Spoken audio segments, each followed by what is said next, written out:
Salut les magiciens, ici Totoru pour la chaîne Totoru MTG et on se retrouve pour la ronde 3 du tournoi du Vise. Alors là, on va voir Lightpose qui va affronter Slimefoot and Squee. J'ai eu un petit problème au niveau de l'enregistrement de ces vidéos, du coup la première partie a été corrompue, donc on va commencer directement à partir de la deuxième partie. Étant donné que j'ai gagné la 1, c'est Joseph qui va débuter la 2. Il débute avec Yavimaya pour lancer Lighted Halfling. Je pose un terrain de base et je réfléchis quelques instants, voir si je gère ou pas ce dork. Finalement, c'est le cas, je vais lancer une marche en exilant un Shield of Duty and Reason qui donne une protection contre le vert et le bleu pour lui exiler son dork. L'idée c'est de le curver dès le début pour essayer de lui faire passer un tour à vide, notamment à partir du tour 2, pour éviter en fait qu'il lance son Slimefoot dès le deuxième tour. Mais il ne se laisse pas faire, il a de la ressource, il lance un Survival of the Fittest qui pourra être vraiment embêtant sur le long terme. Je pose également mon Grand Abolisher qui va me permettre de me protéger pendant mon tour. Alors, je réfléchis un petit peu, je comprends. Avec une survie en jeu, il faut réfléchir à toutes les créatures qu'on a dans notre deck et lesquelles on peut aller tutoriser. Ça peut demander un petit peu de réflexion, effectivement. Du coup, il pose son Bayou. Il active la capacité survie du plus apte, défaussant une TTI, donc la TTI verte Under Mountain Adventurer, il va chercher Troll de Khazad Dûm. Ce troll, il pourra soit le défausser dans le but de le réanimer plus tard, donc justement en parlant de ça, il lance un Animate Dead sur la TI. Il va donc prendre l'initiative dès le tour 3. Je disais, le troll, il pourra soit le défausser pour aller chercher un terrain, soit le défausser avec la capacité de survie pour aller chercher une autre créature. Du coup, il entre dans la salle du donjon, il va chercher une montagne, et c'est à moi.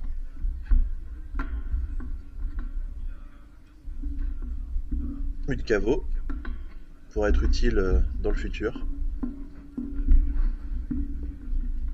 Pendant que Joseph mélange son deck.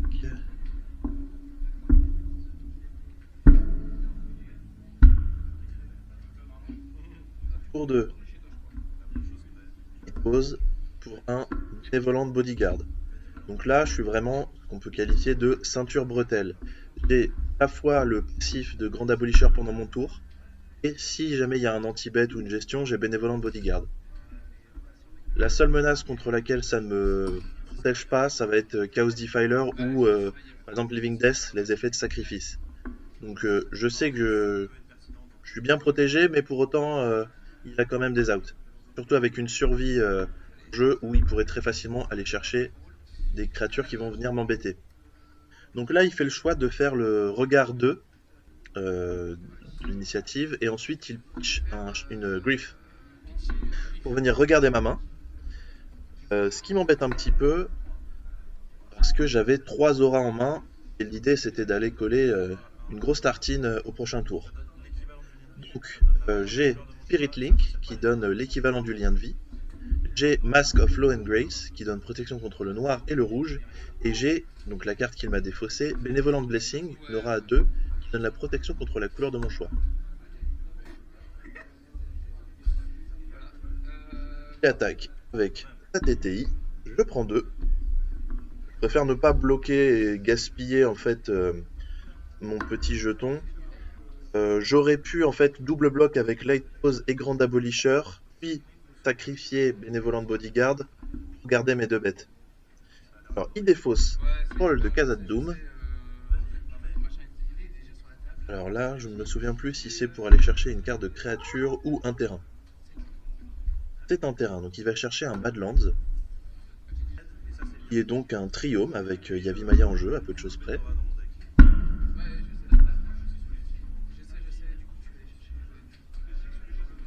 Il fait 2 mana verts, non. Il revient dessus. Ah, il lance Slimefoot pour 3. Donc le Slimefoot que j'avais essayé de délayer au tour 2. Je pioche un Dust Ball. Et là, on va voir si j'assemble le Megazord pour essayer d'attaquer. Ça pourrait être pas mal de venir récupérer l'initiative, notamment pour assurer mes land drops. Parce que là, on voit que j'ai les auras, ça, il n'y a pas de souci. Mais par contre, je vais peut-être caler au niveau des terrains. Et ça pourrait éventuellement être pertinent, étant donné que j'ai Dust Ball, qui va pouvoir venir lui casser un terrain non base. Donc je vais chercher Flickering Ward avec la première aura et Armure éthérée avec la deuxième. Donc là, je vais avoir protection contre le noir. Et plus un pour chaque enchantement que je contrôle, ainsi que l'initiative. Il va falloir faire les maths. Il me semble que c'est quelque chose comme 8. 4, 5, 6, 7, 8. Ça doit être ça. J'attaque Joseph. J'ai la protection contre le noir. Et... non. J'ai protection noir, rouge avec le masque. Vert avec Flickering Ward. Il ne peut donc me bloquer. Donc c'était 6 points. Donc je lui colle 6, je gagne 6. Je récupère l'initiative, je vais chercher ma plaine de base. Et ensuite je passe mon tour. Donc là il va y avoir toute une bataille au niveau du board. Peut-être que j'aurais dû aller chercher la vigilance au lieu de vouloir chercher un boost d'armure éthérée pour essayer d'attaquer et de bloquer à la fois.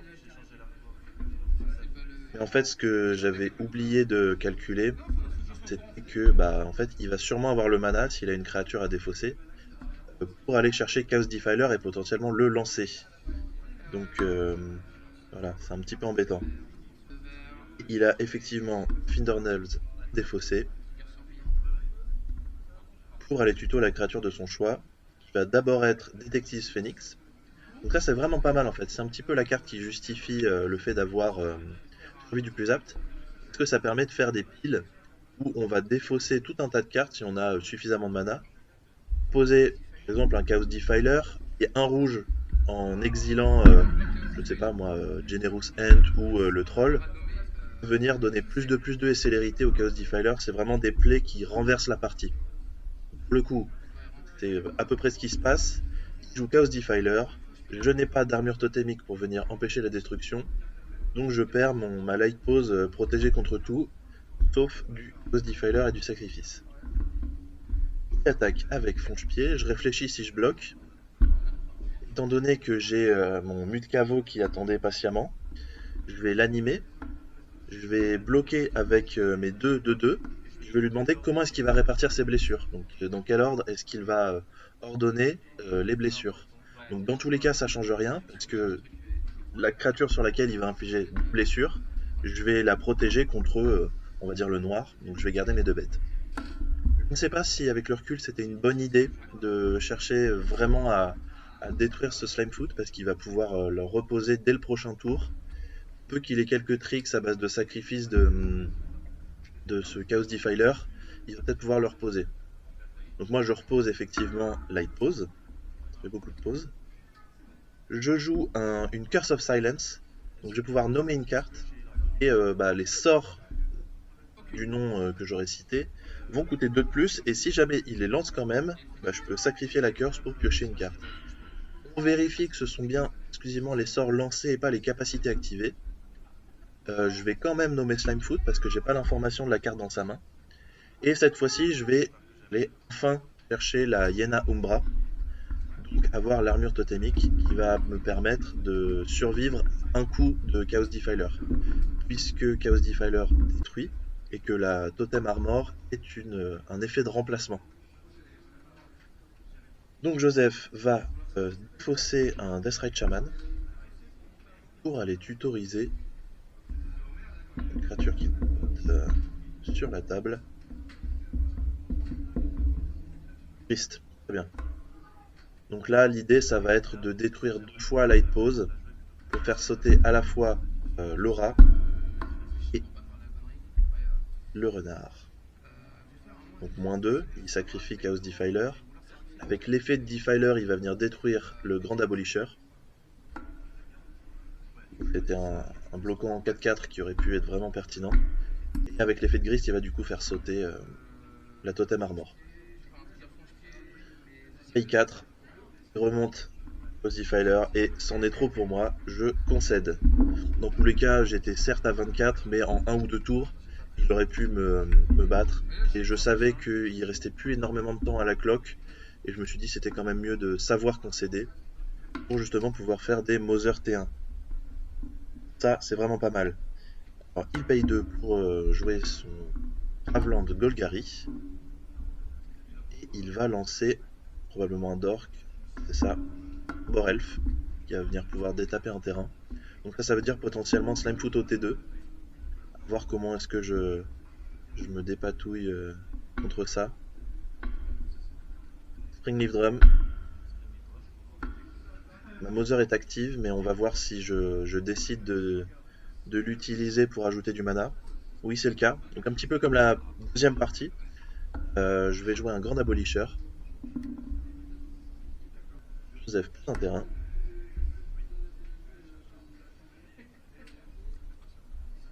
Réfléchit. Il va chanter son Raveland avec une Wild Growth.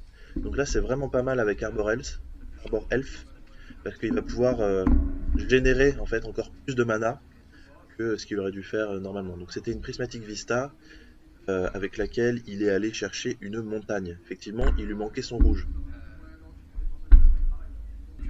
On sent que c'est un match qui est quand même assez tendu et que certes, Lightpose a un peu l'avantage, mais pour autant, Slimefoot a vraiment des outs. Il peut vraiment s'en sortir en fait, en exploitant la partie un peu unfair, en faisant des scams à foison. Alors pour 2, je relance Lightpose. Je lance tout court d'ailleurs. On voit que j'ai un Lash Knife en main. Ça peut être vraiment pas mal. C'est une aura que je peux lancer pour 0. Donc c'est ça, là je vais payer le coût alternatif. Étant donné que je contrôle une plaine, je peux engager une créature que je contrôle, donc à savoir Grand Abolisher. Je vais lancer Lash Knife sur Lightpose pour lui donner l'initiative. Et je vais chercher la nouvelle aura Sheltered Ghost. Et quand on va arriver, eh bien je vais pouvoir exiler une créature, un permanent non-terrain de l'adversaire. Donc je vais choisir de lui exiler son Slimefoot. C'est vraiment pas mal parce que ça va exiler et pas uniquement mettre dans le cimetière, donc il ne pourra pas faire ses tricks pour remonter d'autres créatures ainsi que Slimefoot depuis son cimetière. Et là je me retrouve quand même avec une belle 3-2, Ward 2, initiative, lien de vie. Bon, on commence à être pas mal au niveau des mots-clés. Je n'attaque pas avec ma Mother, assez logiquement. Et je passe le tour à Joseph. Je pose une Wooded Foothills. Alors, est-ce qu'il va fetcher? Peut-être pourquoi pas relancer son général ou déployer un drop, un high drop impactant. Il commence par fetcher. Probablement une Tiga, je dirais. Bayou. Très bien. Il va chercher Bayou. Il engage directement, il va sûrement lancer un sort.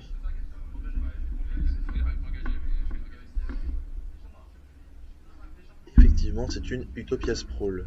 Alors là, il me semble qu'il a nommé rouge, et que du coup, son terrain, il ajoute, s'il le souhaite, noir, vert, rouge. Il ajoute 3 mana. Il va dégager son terrain. Et avec le mana du Bayou, il va pouvoir lancer. On voit un Pyroglyph, j'imagine que c'est ça. Non, il commence par recycler un Unearth pour piocher une carte.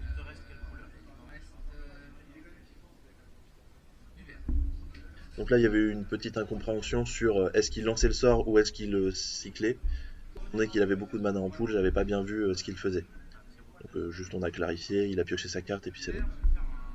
Avec le mana restant, il va lancer un Worldly Tutor pour aller mettre au-dessus de sa bibliothèque, au hasard, un Chaos Defiler. Voilà. C'est vraiment une carte clé du match, ce Chaos Defiler. Ensuite, il va payer 4 et lancer un Pyroglyph. Il va être... alors je me souviens plus précisément à combien il était. Dans tous les cas, étant donné que j'avais une Mother active, il a fait le choix raisonnable de ne pas cibler une de mes créatures. Et du coup, il m'a mis 3 face. je prends mon tour, et alors là, c'est un petit peu le baroud d'honneur. Est-ce que je vais réussir à rentrer des points avec Light Pose? Sachant que 16, ça se fait vraiment en un tour. Il faut quand même pas mal de mana et d'activation, mais c'est jouable. Surtout qu'en plus j'ai le lien de vie, donc je peux temporiser quelques tours, même si Joseph viendra me détruire Light Pose avec son Chaos Defiler. Donc là je fais une armure éthérée, qui donne +1/+1 pour chaque enchantement que je contrôle, ainsi que l'initiative, que j'avais déjà. Flickering Ward, donc je vais me protéger. Je ne me souviens plus, donc non, effectivement, il y a pas, j'ai pas encore utilisé l'armure totémique. Donc là il faut absolument que j'aille la chercher, sinon c'est une erreur de ma part. Surtout en sachant qu'il y a un Chaos Defiler qui arrive prochain tour. Effectivement, c'est le cas, je vais chercher armure totémique, donc +1/+1, triple initiative. Et là, il faudrait faire le calcul. Genre 1, 2, 3, 4, 5, 6, 7, 8, 9. En principe, il y a 9 points au vol. Non, il n'y a pas de vol. Il y a 9 points avec Light Pose, mon lien de vie pour le coup. Là, il a un bloc en rouge et un bloc en vert. Je vais donc donner la protection contre le vert à Light Pose pour m'assurer qu'elle puisse passer. Et paf, une belle claque à 9. Donc on va creuser vraiment l'écart au niveau des points de vie. Et si Joseph n'arrive pas à faire de gestion au prochain tour sur Light Pose, le temps sera fini pour lui. Donc il passe à 7 et moi à 26. Mais ça veut tout et rien dire en fait, parce que Slime Foot ça peut très bien retourner la game aussi très facilement. Donc 2, 3, 4, 5. Paf, Chaos Defiler. Il va donc faire sauter Laura. Pauvre Laura. Il refait 3 mana. Joue un Dork. Fausse son troll pour aller chercher une carte de créature. Mais il me semble qu'il a plus beaucoup de mana. Et donc c'est pour ça qu'il tend la main, parce qu'en fait il a plus suffisamment de mana pour pouvoir gérer doublement Light Pose. C'était serré, mais j'ai quand même réussi à gagner ce match. Je suis donc en 3-0. Et en fait, à peu de choses près, j'ai sécurisé mon top 8. Donc maintenant, on va pouvoir voir la ronde suivante, qui va voir s'affronter Hidetsugu contre Kairi.